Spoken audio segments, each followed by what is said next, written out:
In 1960, France was embroiled in the Algerian War, in which some of its soldiers tortured prisoners, mainly Muslims suspected of involvement in a pro-independence militancy, while agents waged a dirty war against Algeria's advocates in Europe. Against this backdrop, Jean-Luc Godard made his second feature film, Le Petit Soldat, the Little Soldier, whose story centers on a planned extrajudicial assassination and depicts the practice of torture, at length and in detail. Like Zero Dark 30, the film's protagonist is a secret agent on the hunt for terrorists and their sympathizers. Like Zero Dark 30, many incidents in the film were based on real-life events, though there's no title card stating as much. Like Zero Dark 30, the movie proved controversial, not least with the French government, which banned the movie outright both in France and internationally, the latter accomplished by threatening to bar Godard, a Swiss citizen, from France, and the film's producer, Georges de Bourgard, from the movie industry altogether if it were shown outside the country. Le Petit Soldat, which arrives this Friday at Film Forum, in a crisp new print, for a week-long run. I'll be introducing the screening on Tuesday, March 12th, at 8:30 p.m. However, stands apart from Zero Dark 30 in other significant ways. Godard's harsh and direct, yet complex and intimate approach to the subject contrasts with Bigelow's relatively careless, aesthetically mediocre, and entertainingly grandiose and unsophisticated way with it, and the crucial differences that result are ultimately not just aesthetic but moral. The place to start with is the point of view, the thing to start with is the sound.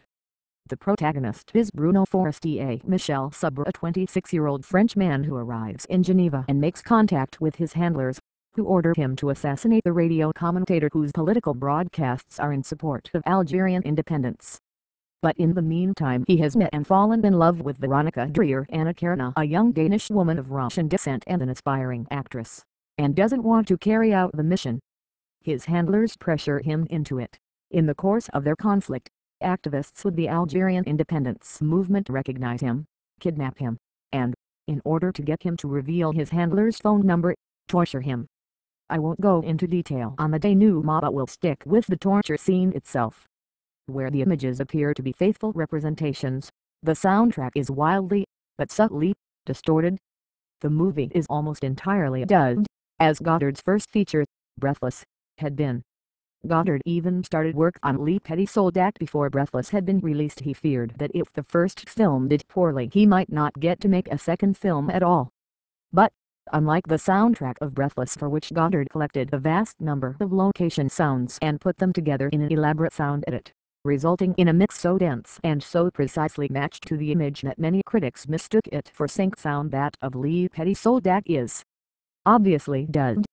For instance, many scenes feature no ambient sound at all, which is especially noticeable when they take place in a convertible that's moving in traffic. There's no sound of motors or wind. A car door closes soundlessly as characters speak clearly to each other. The snap of a cigarette lighter cover is the only sound that's heard. It's as if the image is the realm of the objective reality that Bruno experienced, but the soundtrack as a whole blends with his interior monologue to convey the realm of subjectivity, of experience from within.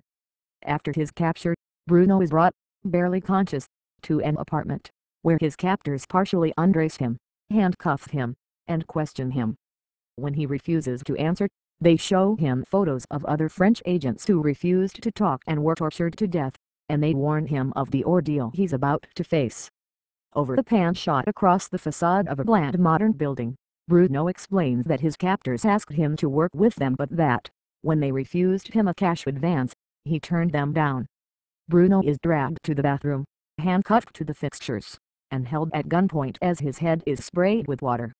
Cut to a pan shot of the building. Bruno, in voice-over, says, "Torture is monotonous and sad. It's hard to talk about it. I'll do so as best I can." A piece of classical piano music comes on the soundtrack. One of his captors views himself in the mirror and combs his hair. A woman who works with them puts paper in her typewriter. One of the torturers enters the bathroom, bringing a transistor radio. Bruno asks, "Why are you doing this?" The torturer responds, "Sometimes one must have the strength to cut one's path with a dagger." He lights a whole book of matches for a cigarette, and burns the palms of Bruno's hands with the matches. The pan shot, linking the torturer, the matches, the handcuffed arm, and Bruno's face makes clear that the actor actually endured For a brief moment, the torture and he briefly, quickly, quietly gasps. Meanwhile, the torturer intermittently turns up the volume on the radio, but no sound comes out of the radio and no screams come out of Bruno, who continues to speak in voiceover about attempting to forget the pain by thinking as much as possible, as quickly as possible, including about Veronica as he's seen in close-up, looking into the camera with a gaze of defiant serenity. The image cuts to the torturers spraying him with cold water. They tell him that he had fainted. What has happened is astonishing, where the rest of the movie appears as a visually exact representation of the events that go into the story. The shot of Bruno looking into the camera just before he fainted with pain seems to have matched the inner quiet of the soundtrack. The extreme experience of torture has deformed the image, brought about a bend in representation, broken the very system of cinematic realism. More torture is depicted. Bruno's head is dunked into a bathtub of water, repeatedly, and it's clear that this is being done to sub.